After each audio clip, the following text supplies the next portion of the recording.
procedimento médico disponibilizado a todos pelo Sistema Público de Saúde, com a interdição da realização de transfusão sanguínea ou outra medida excepcional, caso haja viabilidade técnico-científica de sucesso, anuência da equipe médica com a sua realização e decisão inequívoca, livre e informada e esclarecida do paciente. É como voto.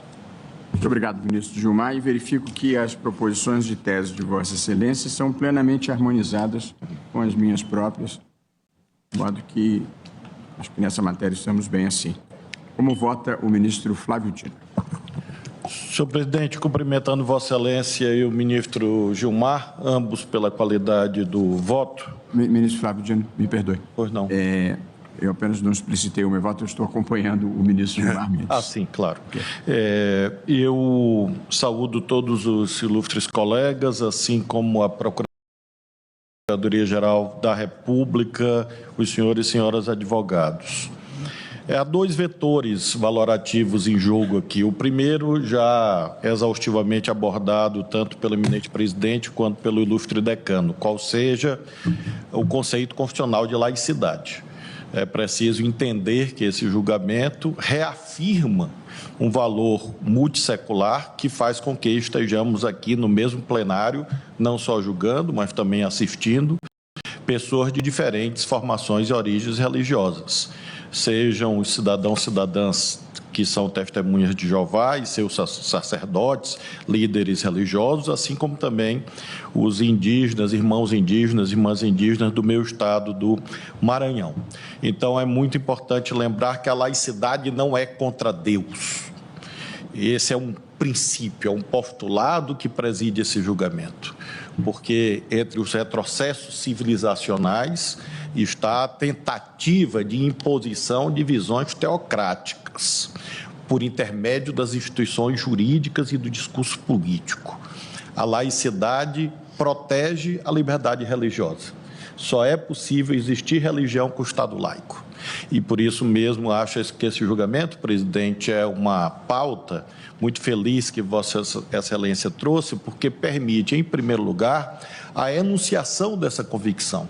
Quando o Tribunal Constitucional se declara laico e protege a laicidade do Estado, é em favor da religião e não contra as religiões, porque isso milita exatamente a favor deste conceito, que não é apenas um dever de abstenção do Estado, mas sobretudo, uma atitude protetiva em relação a todas as crenças religiosas. Eu, portanto, não farei digressões de índole teológica, até porque são impertinentes. E se o fosse fazer, é claro que isto distorceria a minha compreensão acerca das regras constitucionais, uma vez que o valor da vida preside a minha concepção religiosa, tal qual está no livro de João, capítulo 10, versículo 10 e 11. Mas não se cuida disso, não se cuida de disputas sobre as leituras literais ou metafóricas das Sagradas Escrituras. Isto não importa aqui. Não se trata, portanto, de uma hierarquização de visões teológicas. Se trata, ao contrário, de reconhecer no espaço público a legitimidade das múltiplas leituras da Bíblia, seja a visão mais literalista, mais originalista, ou mesmo outras leituras acerca desse texto que preside grande parte da história da humanidade. De modo, senhor presidente, que em relação a este vetor, temos total consonância. E por isso mesmo, tanto em relação à tese propugnada por Vossa Excelência, quanto em relação ao ministro Gilmar, eu tenho convergência, creio que é apenas uma questão de compatibilização, que evidentemente os relatores o farão, mas afirmando essa ideia do consentimento, desde que pessoa capaz, informada, que livremente delibere. Por isso mesmo, senhor presidente, me animo não a uma divergência, mas uma sugestão respeitosa à Vossa Excelência. É claro que o voto de o voto proferido por Vossa Excelência, assim como pelo ministro Gilmar, são votos densos e que abrangem todas as minhas preocupações que fiz distribuir aos nobres pares. Porém, nós sabemos que, quando Niemeyer colocou este prédio no nível da praça, não foi uma opção apenas estética, era um convite. O Supremo ele deve olhar para cá, para o plenário e para fora. E é exatamente ao olhar para a praça que eu sugiro a Vossa Excelência, senhor presidente, que faça incluir na ementa, se não na tese, e eu concordo com a ideia de teses sintéticas, e sei que essa é a predileção de Vossa Excelência, e trabalhei aqui como juiz auxiliar do ministro Jobim, que era ainda mais sintético do que Vossa Excelência. Então, exerci esta técnica há 3 décadas atrás, aqui neste mesmo Supremo, em outra condição, claro. Mas eu sugiro a Vossa Excelência, assim como ao ministro Gilmar, que essa temática, sobretudo das crianças e dos adolescentes, esteja pelo menos na emenda. Porque acho que essa é uma questão fundante de uma característica do nosso sistema constitucional, qual seja aquilo que consta do artigo 227 da Constituição, a melhor proteção do interesse das crianças e dos adolescentes, para evitar, claro, mal entendidos na aplicação da tese, que, como nós bem sabemos hoje, com os meios digitais, circula dessa forma. Não vai circular nesse imenso território nacional o acórdão, muito menos o voto.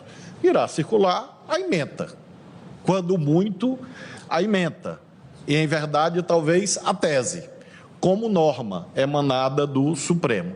Então, para atenuar esse risco, que a meu ver é de enorme magnitude, eu tenho esta primeira sugestão do total de 2, qual seja que essa ressalva seja expressa quanto a crianças e adolescentes em razão do artigo 227 da Constituição Federal, para evitar aparentes colisões de direitos que, obviamente, tanto Vossa Excelência quanto o ministro Gilmar afastaram.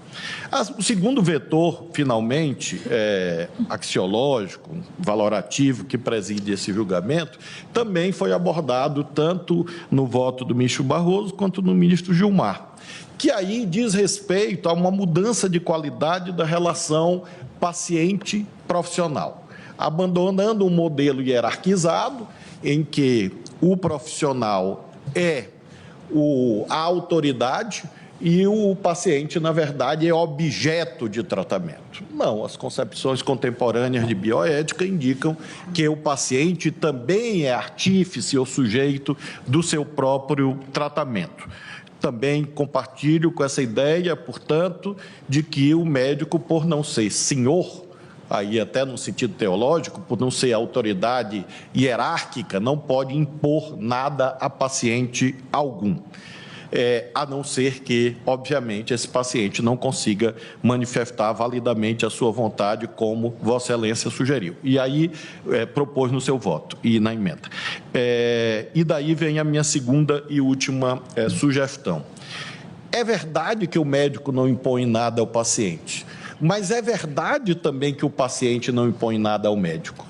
Então, em face do risco, que inclusive ensejou esse precedente que o ministro Gilmar trouxe do Tribunal Constitucional da Alemanha, sugiro a explicitação daquilo que parece óbvio. Assim como o paciente tem a autonomia de dizer não quero fazer transfusão de sangue, o médico tem a autonomia de dizer que eu não quero administrar tratamento alternativo dentro da sua liberdade profissional. Porque isto pode resultar, quem sabe, em imputações de infração ética ou mesmo de sanção penal. Porque vamos imaginar que no Hospital do Ceará ou de São Paulo esteja disponível essa tecnologia alternativa, não significa dizer que o profissional médico é obrigado a utilizá-la. É preciso que ele tenha algum tipo de concordância técnica, porque a medicina baseada em evidência, neste caso, ainda não alcançou um patamar de consenso internacional, inequívoco, e não é um protocolo mandatório.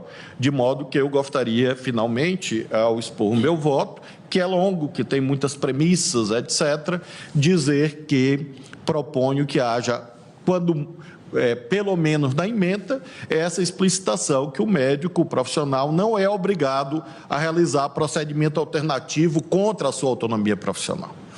E uma última nota, tal como consta da ementa de Vossa Excelência, é um dever e da tese, é um dever do poder público, Vossa Excelência assim escreveu, o poder público tem a obrigação progressiva de assegurar, etc.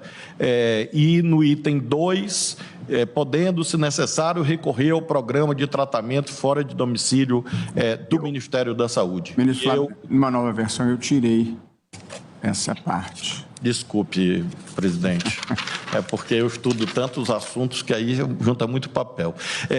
Testemunhas de Jeová, quando maiores e capazes, é esta a versão revista e melhorada, né?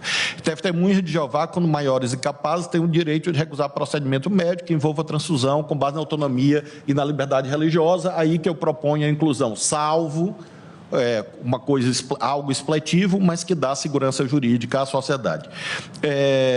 E Vossa Excelência diz, como consequência, em respeito ao direito à vida e à saúde, fazem jus aos procedimentos alternativos disponíveis no SUS, podendo, se necessário, recorrer a tratamento fora de domicílio. E é importante fazer, no meu caso, este destaque. É um dever do SUS. Não é algo discricionário do SUS. Aqui eu não estou propondo que mude a tese, mas no meu voto eu estou explicitando que é um dever do SUS assegurar o TFD por uma razão. Se não for assim, somente os ricos irão se beneficiar da decisão do Supremo. Ou seja, quem pode pagar? Quem pode pagar a passagem, quem pode pagar hotel, quem pode pagar acesso, eventualmente, a um hospital particular. Então, como consectário lógico deste julgamento, gostaria de sublinhar, e faço isso no meu voto, e apresento a Vossa Excelência e ao ilustre decano Gilmar Mendes, essa ideia de que surge, em razão desse reconhecimento da liberdade religiosa, um direito do cidadão que quer recorrer ao tratamento alternativo a ter o TFD, ou seja, não é uma discricionariedade. Havendo o tratamento alternativo em qualquer ponto do território nacional e o médico dizendo que é possível, o SUS é obrigado a arcar para garantir que os mais pobres... O tópico do meu voto que cuida desse assunto é dever do Estado de oferecer tratamentos alternativos. Portanto, sim, inclusive com custeio, né? Com custeio correspondente, porque, por vezes, ilustre presidente, em face da experiência prática de ter gerido o SUS, o TFD é algo muito difícil, às vezes. Por isso que eu estou aqui, no meu voto, destacando a primacialidade do acesso ao TFD, sob pena de o direito não restar atendido. De modo que o meu voto é no sentido de acompanhar tanto Vossa Excelência quanto o ministro Gilmar, nos casos concretos, mas com essas duas sugestões. Veja, Vossa Excelência, se satisfaz a sua preocupação, incluir na ementa e não na tese, porque o caso não versava menor, a seguinte proposição: a recusa de transfusão de sangue somente pode ser manifestada em relação ao próprio interessado, sem estender-se a terceiros. Isso está na ementa, presidente? Não, eu estou sugerindo. Pois não, perdão. Eu estou interpretando a sugestão de Vossa Excelência. Pois não. A recusa de transfusão de sangue somente pode ser manifestada em relação ao próprio interessado, sem estender-se a terceiros, inclusive, notadamente, filhos menores. De acordo, presidente. Tá bem? De acordo. Muito bem. De acordo com essa explicitação. E quanto à segunda, haverá um intervalo em breve, essa questão de deixar claro que o médico não pode ser acusado de homicídio ou de omissão de socorro se ele não quiser fazer, né? Porque ele não é obrigado a fazer. Aí eu acho, essa eu sugeriria, e estou de acordo, entrar como obter dictum no voto, porque aí está bem distante do que foi discutido aqui. Pode ser, mas eu agradeço a Vossa Excelência a atenção e concluí meu voto, presidente. Obrigado, ministro Flávio Dino, que, portanto, acompanha ambos os relatores com o pedido de inclusão de uma cláusula na ementa já aprovada pelo relator e uma outra como obter dictum no corpo do voto. Pois não, ministro Fux. Senhor presidente, com relação a ela, eu queria saudar Vossa Excelência, o ilustre representante do Ministério Público, a secretária ministro Gilmar Mendes, decana ministra Carmen Lúcia. Senhor presidente, nessas questões que são exatamente questões trágicas, né? Nós decidimos isso transfusão que salva vidas segundo a ótica do médico e a liberdade religiosa que permite a oposição, eu tenho uma tendência de ser minimalista e não incluir as crianças. Por quê? Porque eu confesso a Vossa Excelência que eu fiquei perplexo quando da tribuna se noticiou a existência de tratamentos alternativos que superam a transfusão de sangue, que são passíveis de realização sem que o paciente corra risco. Essa medicina está tão evoluída que, se hoje nós estabelecemos isso para as crianças que seguem a mesma linha ideológica e religiosa dos pais, amanhã ou depois nós teremos impedido que essas crianças também pudessem fazer o uso dessa tecnologia alternativa, principalmente porque a orientação que elas vão receber é de casa, né? O pai e a mãe têm de autorizar essas cirurgias, esses procedimentos. Eu concordo plenamente com Vossa Excelência, mas acho que não há incompatibilidade. As crianças, por inclusive deliberação do pai, têm direito a tratamento alternativo, eu não teria dúvida disso. Isso aí é que... Há situações extremas, no entanto, em que, se a transfusão de sangue se impuser, aí eu acho que o pai não tem o direito de impedir, porque aí a criança não tem o direito não tem a possibilidade de manifestar vontade própria. Mas que, e creio que o ministro Flávio Dino concordará com isso. A criança pode também ter direito ao tratamento alternativo. Claro, desde que possível. Ficar claro isso. Desde que possível. Não custa colocar essa frase em algum lugar. Ministro, presidente, eu apenas sugeri isso porque no 227, lembremos, crianças e adolescentes é um dever da família e do Estado. Então, neste caso, não é intervenção indevida no domínio da família, da família, da sociedade e do Estado. E daí, em nome dessa predominância, que eu estou respeitosamente, presidente, até insistindo que conste da tese. Eu sou um cristão, eu sempre tenho esperança. Ministro Cristiano Zanin, voto de Vossa Excelência é breve ou é mais alongado? Senhor presidente, eu teria algumas considerações para fazer também, algumas contribuições. Vamos fazer um intervalo e voltamos com o voto de Vossa Excelência. Pois não. Bem.